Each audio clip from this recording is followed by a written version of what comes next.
Hola, soy Elena Nichols, soy fundadora de Ser Mejores Papás y en este video voy a hablar de los berrinches y qué hacer cuando los niños hacen berrinches.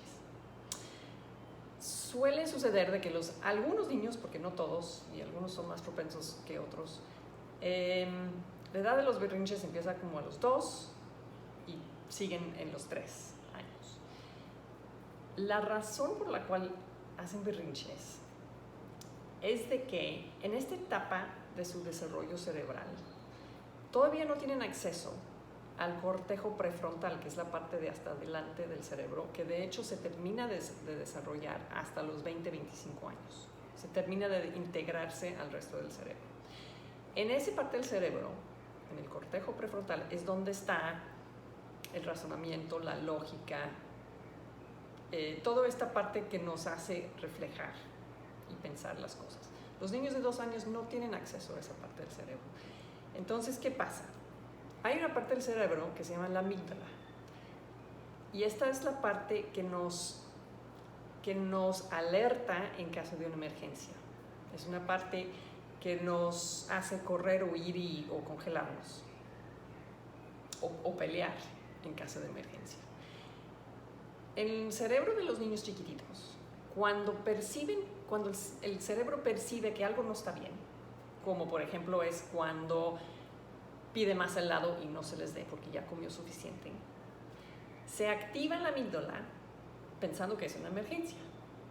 Entonces explotan, sienten una ola de emoción muy fuerte, como sería la frustración, que los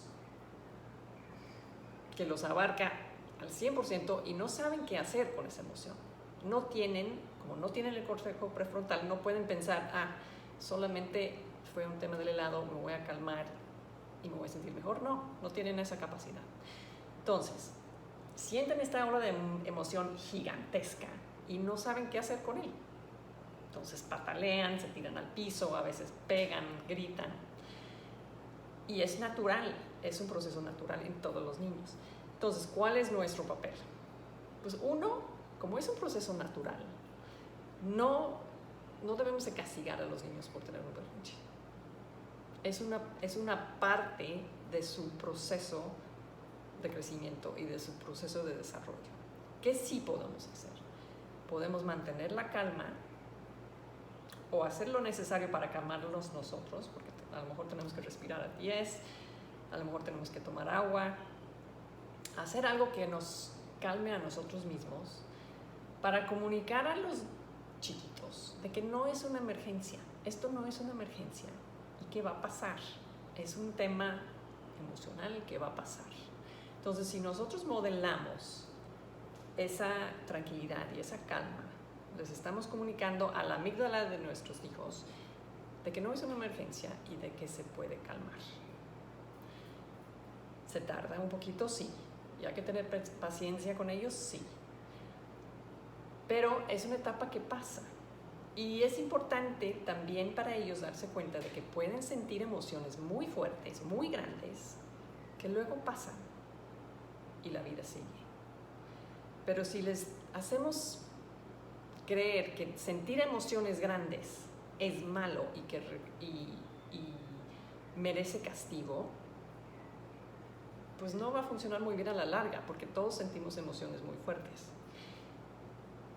Pero las emociones son como mensajeros, son nomás como una sensación en el cuerpo que luego pasa y luego sigue la vida. Pero si comunicamos de que es malo tener emociones fuertes, pues los niños no escogen sentir emociones fuertes y los adultos tampoco. Lo que se requiere es estar consciente de que esa emoción, sentirlo y luego procesarlo y luego la vida sigue. Entonces, si nosotros podemos modelar lo que es mantener la calma y comunicar eso de que es natural, lo que está pasando y de que pasará y que todo va a regresar a la normalidad, eso es lo que necesitan entender los niños y es lo que necesitan de nosotros para sobrellevar esta etapa, que es difícil.